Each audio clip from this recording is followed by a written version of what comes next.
is Director of Global Engagement at the American University of Beirut. He joins us live now from Boston. Good to see you again, and thank you for joining us.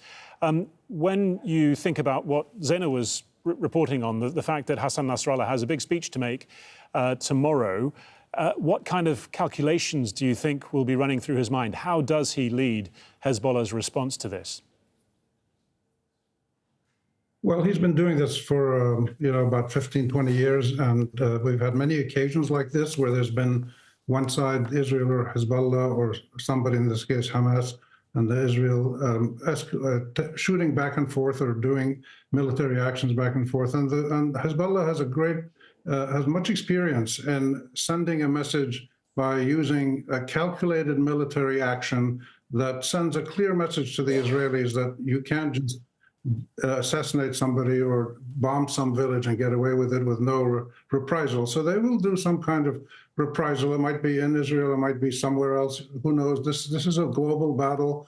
It's been going on for many, many decades. He has to calculate between not just Hezbollah's own credibility, but reinforcing the collective power of this new group of actors that has come together recently, which is Hamas, the Ansarullah in Yemen, Hezbollah, most of the three main ones, and then there's some smaller groups in Iraq and Syria. And he's calculating at a regional level, not just at the level of Lebanon or only Hezbollah. The stakes are much higher now than they ever were. And the fear is that Israel is cornered. It's a little bit desperate. It's the gravity of its actions, the recklessness, the cruelty, the barbarism of what Israel has done in Gaza is a sign that these are not just normal politicians sitting down planning something. So he has to calculate all these things together, take some kind of action that sends the message that you can't just mess with us unilaterally. And you're talking there about sending, sorry to interrupt, you're talking about sending a message, but does that mean that your assessment is it's not going to be such a large action that would likely end up in an all-out war across the border there? Yes, I've held this position since October, when these issues started becoming more concern to people around the world, and even for years before that. It's in nobody's interest. Israel, Hezbollah, Iran, the United States, anybody with Hamas, it's in nobody's interest to create a regional war. I mean, we're talking about major powers that have huge arsenals, including nuclear weapons and all kinds of other things that they can use. Nobody wants a regional war. Everybody would suffer from it. And even if you did have a regional war, and somebody beat the other side is not going to just lie down and take it quietly. So I doubt there'll be a regional war. But what we have now is a regional war at a low level of intensity. We have a low-intensity regional simmering situation. It's not cooking full blast on the stove, but it's simmering at a low-intensity flame.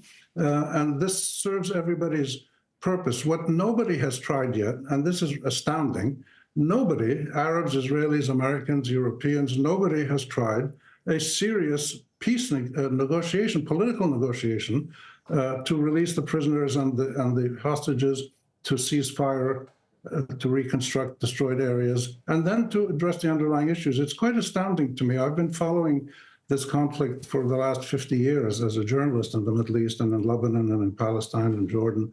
And the will to undertake a serious negotiation with credible international mediators just isn't there. And this is a real puzzle. And the people who suffer are mainly the citizens of these countries. And you were talking about the citizens in Gaza and Israeli military actions inside Gaza. Obviously, the stated war aim from Israel was to wipe out Hamas and, more pointedly, go after its senior leadership. On that front, it hasn't done very much inside Gaza, despite the utter devastation that we've been seeing there. Is trying to go after them inside Lebanon under even Hezbollah protection somewhat of a softer target, both in terms of intelligence and ease of action? Yes, and Lebanon is a well-known place. I lived there for 18 years recently, and It's a place that's pretty open, and there's all kinds of people coming in and out, and it's very easy to send in a drone and attack somebody's apartment, especially with the satellite technology that the Israelis have. So this was really designed to help Netanyahu's political reputation, I believe, more than anything else. He's suffered a series of blows, the latest, the Supreme Court in Israel ruling against his judicial reforms. He's not done very well in Gaza. All the world is criticizing him. Genocidal claims have been made against him, cases in the International Court of Justice. So he's really failing on all fronts.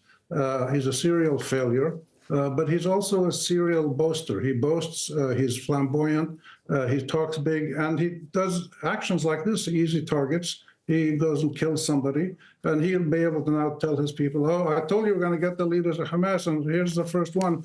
He said that, 2 months ago, they put out a picture with a bunch of Hamas military leaders who were allegedly killed. So this is really a local political public relations move more than it is a serious regional strategic confrontation. All right, Rami Khouri there in Boston. We must leave it there, but thank you very much for joining us.